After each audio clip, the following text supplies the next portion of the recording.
বিসমিল্লাহির রহমানির রহিম। কাছে কিংবা দূরে, স্বদেশী অথবা প্রবাসী, যে যেখানে বসে আমার এই আলোচনা শুনছেন, আপনাদের সবাইকে জানাচ্ছি অনেক অনেক প্রীতি এবং শুভকামনা। দর্শক, আশা করছি আপনারা সবাই ভালো আছেন এবং সুস্থ আছেন, নিরাপদে আছেন। মহান আল্লাহ রাব্বুল আলামিনের অশেষ রহমতে আমরাও ভালো আছি, নিরাপদে আছি। ঠিক এই মুহূর্তে বাংলাদেশে একটা অস্থির রাজনৈতিক পরিস্থিতি, কোটা আন্দোলন চলছে এবং সেখানে খুনোখুনি হচ্ছে। আপনার সন্তানকে আপনার ঘরে রাখুন, এটা আমাদের আশা। কারণ জীবন একবার চলে গেলে সেটা আর ফিরে আসবে না। যে সন্তানরা আজকে কলেজ ইউনিভার্সিটিতে পড়তে এসেছে, আপনারা গ্রাম থেকে যাদেরকে পাঠিয়েছেন নিজেদের কষ্টার্জিত অর্থ নিয়ে খরচ করে, তারা কেন মিছিল মিটিংয়ে গিয়ে রক্তাক্ত হবে? কি প্রয়োজন? তারা তো পড়তে এসেছে। দেশে পলিটিক্যাল মতভেদ থাকবে, সেটা রাজনীতিবিদের বিষয়। আমরা স্টুডেন্ট, আমরা পড়ালেখা করতে এসেছি, পড়ালেখা নিয়ে ব্যস্ত থাকবো। আর আমি যদি নিজেকে তৈরি করতে পারি সঠিকভাবে, কোটা আর পোটা কিছুই আমাকে আটকাতে পারবে না। সুতরাং এগুলো একটা হীন রাজনৈতিক উদ্দেশ্যে আমাদের কোমলমতি ছাত্রদেরকে রাস্তায় নামিয়ে দেওয়া হয়েছে। আমি এর নিন্দা জানাই এবং আমি আশা করব আমার মাধ্যমে, এই ভিডিওর মাধ্যমে আমাদের যেসব ভাইরা রয়েছেন, যদি তাদের ছেলে সন্তান বা মেয়ে সন্তান স্টুডেন্ট থাকে, তাদেরকে আপাতত ঘর থেকে বের হতে না বলেন। কারণ একটি সন্তান বড় করা কত কঠিন, কত কষ্টের, সেটা বাবা মাই কেবল জানে। এবং এই জীবন চলে গেলে আপনার সারা জীবন কাঁদতে হবে। তো দর্শক, আমার আলোচনাটা কিন্তু কোটা আন্দোলন নিয়ে নয়। আমার আলোচনাটা হচ্ছে যে আমাদের দেশে যে শ্রমজীবী মানুষ রয়েছেন তাদের নিয়ে, যারা দেশের বাইরে গিয়ে কর্মসংস্থান করতে চান, দেশের বাইরে কাজ করতে চান, করে তাদের জীবনের উন্নতি ঘটাতে চান। তো দর্শক, আপনারা নিশ্চয়ই জানেন যে এখন সময়টা ভালো সার্বিয়ার জন্য, এবং সার্বিয়ার আলহামদুলিল্লাহ আমরা বেশ কিছু ওয়ার্ক পারমিট পেয়েছি পিবিদের সহ, এবং এগুলো অনলাইনের কাজ চলছে এবং আশা করা যায় আগামী কিছুদিন মধ্যে আমরা স্ক্রিনে আপনাদেরকে দেখাতে পারবো যে কার কী অবস্থা। তো সার্বিয়া নিয়ে বিস্তারিত আলোচনা হবে আজকের এই ভিডিওতে। কারা যেতে পারবেন, কী যোগ্যতা প্রয়োজন হবে, টাকা পয়সা কেমন খরচ হতে পারে, ডকুমেন্টস কী লাগবে, এসব বিষয়ে কথা হবে আজকের এই ভিডিওতে। সাথে থাকুন।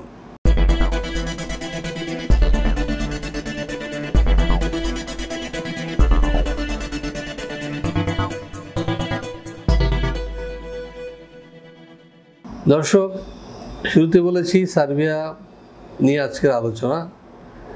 সার্বিয়া সম্পর্কে একটু জানা দরকার আগে, যে দেশটি কেমন, কোথায় একটা দেশে যাব, সে দেশটা কি কেমন। চলুন দেখে আসি একটি ভিডিও প্রতিবেদন থেকে। দক্ষিণ পূর্ব ইউরোপের একটি স্থলবেষ্টিত দেশ সার্বিয়া। দেশটির উত্তরে হাঙ্গেরি, পূর্বে রোমানিয়া ও বুলগেরিয়া, দক্ষিণে আলবেনিয়া ও ম্যাসিডোনিয়া এবং পশ্চিমে মন্টিনিগ্রো, ক্রোয়েশিয়া, বসনিয়া ও হার্জেগোভিনা অবস্থিত। দেশটির রাজধানী বেলগ্রেড। সার্বিয়ার আয়তন ৮৮,৩৬১ বর্গ কিলোমিটার। ২০১৮ সালের এক হিসেব অনুযায়ী দেশটির জনসংখ্যা ৮৭,৬২,০০০-এরও অধিক। সার্বিয়ার অফিসিয়াল ভাষা সার্বিয়ান।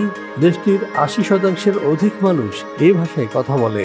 এছাড়া দেশটির প্রায় 15% ক্ষুদ্র নৃগোষ্ঠী Hungarian, Bosnian, Croatian, Albanian, Romanian, Bulgarian এবং রাশিয়ান ভাষায় কথা বলে। সংবিধান অনুযায়ী সার্বিয়া একটি ধর্মনিরপেক্ষ রাষ্ট্র, যেখানে বসবাসকারীরা তাদের ইচ্ছা অনুযায়ী ধর্ম পালন করতে পারে। তবে দেশটির ৮৪% মানুষ খ্রিস্টান। এছাড়া রোমান ক্যাথলিকদের সংখ্যা মোট জনসংখ্যার ৬% এবং মুসলিম ৩%। অন্যান্য ধর্মের রয়েছে আরও ৭%।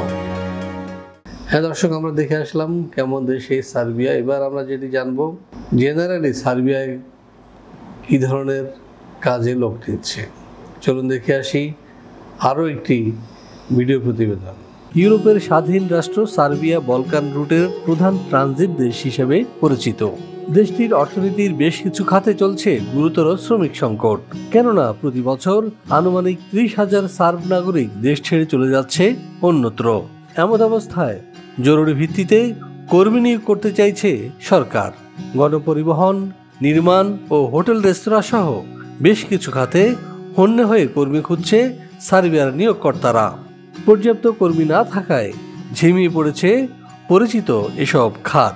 চলতি বছরের ফেব্রুয়ারি থেকে সার্বিয়ায় বিদেশিদের কর্মসংস্থান সংক্রান্ত নতুন আইনের আওতায় ওয়ার্ক পারমিট পাওয়া আগের চেয়েও অনেক সহজ হয়েছে। নতুন এই আইনে রেসিডেন্ট পারমিটের অনুমতি এবং ওয়ার্ক পারমিট পাওয়ার পদ্ধতিকে করা হয়েছে একীভূত। ফলে পুরো প্রক্রিয়া সম্পাদন করতে সময় লাগছে সর্বোচ্চ 2 সপ্তাহ। দর্শক, এবার আমরা জানবো সেটি হচ্ছে যে এসব কাজ করলে সাধারণত স্কিল্ড এবং নন স্কিল্ড শ্রমিকরা বেতন ভাতা বা সুবিধা কি পেতে পারে। চলুন দেখে আসি আরেকটি ভিডিও প্রতিবেদন। সার্বিয়ার বিভিন্ন সেক্টরে সাধারণত বেতন ভাতা হিসেবে যা দিয়ে থাকে এর মধ্যে রয়েছে যেমন রিসেপশনিস্ট 75,000 থেকে 90,000 টাকা, ওয়েটার বেতন পাচ্ছে 80,000 থেকে 1 লাখ টাকা, ডেলিভারি ম্যানের বেতন 80,000 থেকে 1,20,000। এছাড়াও ড্রাইভিং পেশা যারা যুক্ত হবেন তাদের বেতন 65,000 থেকে 80,000 টাকা। এছাড়াও রয়েছে কনস্ট্রাকশন শ্রমিক যারা বেতন পাচ্ছে 70,000 থেকে 90,000 টাকা পর্যন্ত এবং ইলেকট্রিশিয়ানের বেতন 65,000 থেকে 90,000। এছাড়াও রয়েছে সার্বিয়ার শ্রম আইন অনুযায়ী অন্যান্য সুযোগ সুবিধা। হ্যাঁ দর্শক, আমরা দেখলাম যে সার্বিয়ায় গেলে আমরা কি কি সুযোগ সুবিধা পাবো। ভিডিওতে খুব সংক্ষিপ্ত আকারে তুলে ধরা হয়েছে। মূলত সার্বিয়া একটা উন্নত সমৃদ্ধ দেশ এবং সেখানকার সুযোগ সুবিধা অন্যান্য সেনজেনভুক্ত দেশের মতোই, যদিও এটি একটি নন সেনজেন কান্ট্রি, কিন্তু আশা করা যাচ্ছে অচিরে এটি সেনজেনভুক্ত হবে, তখন এর পরিধি আরও ব্যাপ্ত হবে এবং আপনি সেখানে পিআরসি পেলে অন্যান্য সেনজেনভুক্ত যে কোনো দেশে যেতে পারবেন, কাজ করতে পারবেন। তো দর্শক, আর আমরা যে ভিডিওগুলো দিচ্ছি সেগুলো বেসিক্যালি জেনারেল পিপল যারা আছে তাদের জন্য, কিন্তু এর বাইরেও সার্বিয়ায় লোক নিচ্ছে, ডাক্তার, ইঞ্জিনিয়ার, আপনার বিভিন্ন পেশাজীবীদেরকে। তারাও আমাদের মাধ্যমে চেষ্টা করতে পারেন ওয়ার্ক পারমিট ভিসা নিয়ে সার্বিয়া যাওয়ার জন্য। আবার কোনো স্টুডেন্ট যদি সার্বিয়া গিয়ে পড়ালেখা করতে চান সে বিষয়ে আমরা সহযোগিতা করব। তো দর্শক, আলোচনা শেষ প্রান্তে চলে এসেছি। তো আপনাদের মধ্যে এখনও যারা দ্বিধাদ্বন্দ্বে আছেন যে কোথায় ফাইল দিব, কার কাছে দিব, এইসব বিষয় নিয়ে দ্বিধাদ্বন্দ্ব ছেড়ে খাস নিয়তে ভিসা প্রফেসরে ফাইল জমা দিবেন। এই কারণে যে আমরা ইনশাল্লাহ এ পর্যন্ত সৎভাবে সঠিকভাবে কাজ করছি এবং এখন পর্যন্ত কোনো ব্যক্তিই বলতে পারবে না যে আমি ভিসা প্রফেসর দ্বারা প্রতারিত হয়েছি। এখন আপনি যখন একটা দেশের জন্য ভিসা আবেদন করেন তখন সেখানে অনেকগুলো ফ্যাক্টর যুক্ত থাকে, যেমন ধরুন আপনার ডকুমেন্টস, ওয়ার্ক পারমিট, ইভেন চাকরির কোটা, আপনার ভিসা ইন্টারভিউ, সব কিছু মিলিয়ে কিন্তু একজন ভিসা লাভ করে। কোনো এক জায়গায় যদি ব্যত্যয় ঘটে তখন কিন্তু ভিসা হয় না। তো এই দায়ভার কিন্তু এজেন্সির নয়, দায়ভার কিন্তু আপনার ব্যক্তি নিজের। আমরা বাংলাদেশিরা একটা জিনিস ভুল করি, সেটা হচ্ছে যে আমি তোমাকে টাকা দিচ্ছি, তুমি আমাকে বিদেশ পাঠিয়ে দাও। টাকা হইলেই বিদেশ যাওয়া যাবে, কাজের ভিসা নিয়ে এটা সঠিক নয়। আপনার যোগ্যতা থাকতে হবে, আপনার স্কিল থাকতে হবে, যে কোনো একটা কাজে আপনাকে এক্সপার্ট হইতে হবে। তো দর্শক, আশা করছি আপনারা অনুধাবন করতে পেরেছেন। আর সার্বিয়ার একটা সুযোগ রয়েছে, সেটা হলো যে আপনি যদি কম শিক্ষিত হন বা ধরুন আপনি যদি ইংরেজি অত ভালো নাও জানেন, আপনি ভিসা পাবেন। এবং আপনি যদি কাজ না শেখা থাকে তাও কাজ পাবেন, ওখানে গিয়ে ট্রেনিং দিবে আপনাকে। এই একটি মাত্র দেশ ইউরোপের যেখানে আপনি সহজেই এইসব সুবিধা পাচ্ছেন, যেটা সেনজেনভুক্ত অন্যান্য দেশে সম্ভব নয়। তো দর্শক, যদি ভিসা প্রফেসরের মাধ্যমে যেতে চান পাশে দেওয়া নাম্বারে ফোন দিন অথবা চলে আসুন আমাদের অফিসে। আমাদের অফিস খোলা থাকে সকাল 10টা থেকে 6টা পর্যন্ত, শুক্রবার ছাড়া প্রতিদিন। আর যারা আমার সাথে দেখা করতে চান পাশে দেওয়া নাম্বারে ফোন দিন অথবা চলে আসুন 10টা থেকে 2টার মধ্যে। আশা করছি দেখা হবে, কথা হবে এবং এটা সিদ্ধান্তে আসা যাবে।